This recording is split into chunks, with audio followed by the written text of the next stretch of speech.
Nakakalimutan nyo na yung boundaries nyo, ha? Hello si ma'am. Nakakalimutan nyo na yung boundaries nyo. Unang-una, hindi nyo ako binabayaran dito para gawin katatawanan sa harapan. Di ba nakikipagtawanan siya sa atin kanina? Ha? Pangalawa, hindi ako nag-board exam para bastusin ng mga katulad yung wala pang nararating sa buhay. Siyempre, grade 9 pa lang tayo Bastos ninyo? Nakikita nyo ba yung mga ugali nyo? Tandaan nyo, ha? Papunta pa lang kayo, pabalik na ako. Ano pa yung mga ugali ninyo? Ma'am, may I go to the CR po? Hindi! Diyan ka umihi. Sige po, ma'am.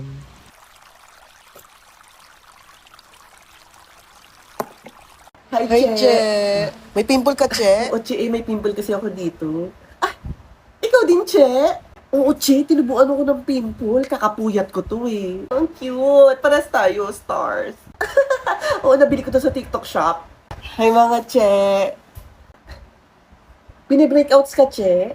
Oo, bini-breakout ako eh. Face card declined. Che, pa constellations na yan ah. Joke lang, Che.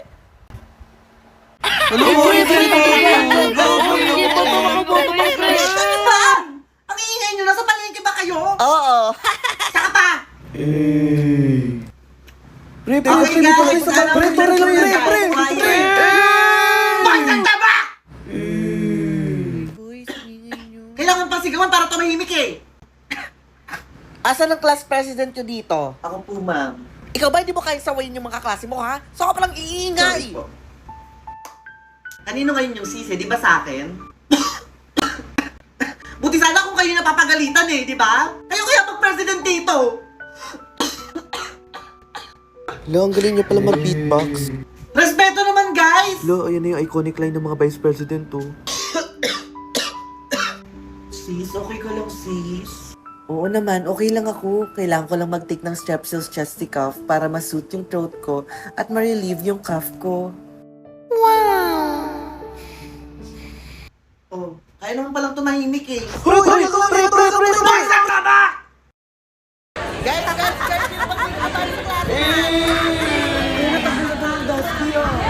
Guys, si ma'am! Ano? Ba't tumahimik kayo? Mag-ingay kayo!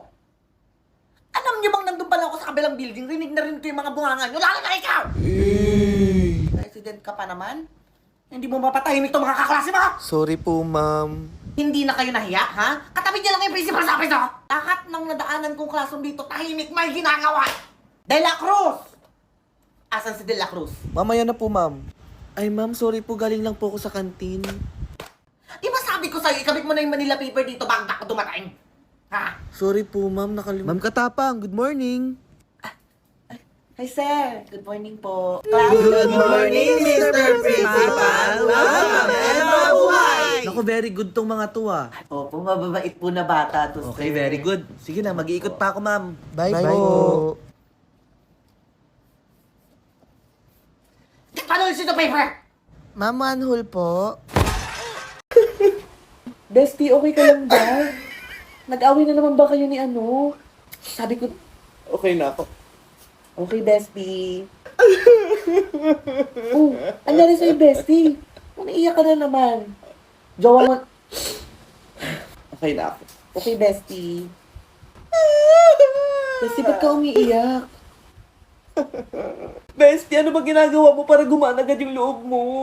Eh, di nag-check out ako sa Shopee Mall dahil sa Shopee Mall, big brands prices lower than SRP. At may super brands flash up to 70% off. At eto pa sis, may early 1,000 pesos off vouchers ka pa every hour. Sigurado sa Shopee Mall sis, kaya naman sigurado din gagaan ang loob mo. Eto sis, so nag-check out ako nito. Tapos ito, sa'yo na tong isa. Tapos ito, sa'yo na din tong isa. Go na sis, shop now. Eto na nga oh. Good morning, ma'am. Eh di wag. Attendance check tayo ha. Iya, pakikabit na naman nila paper. Sige po, ma'am. Aquino, Present. Bagong Bayan, Present po. De La Cruz, Present po. De La Cruz! Present po. Hina ng boses. Pasa niyo yung notebook pagtapos na kayo magsulat ha. Ma'am, ito po. Ano ba naman tong sulat na to? Parang kinaidang manok. Ulitin mo yan. Ulitin mo yan.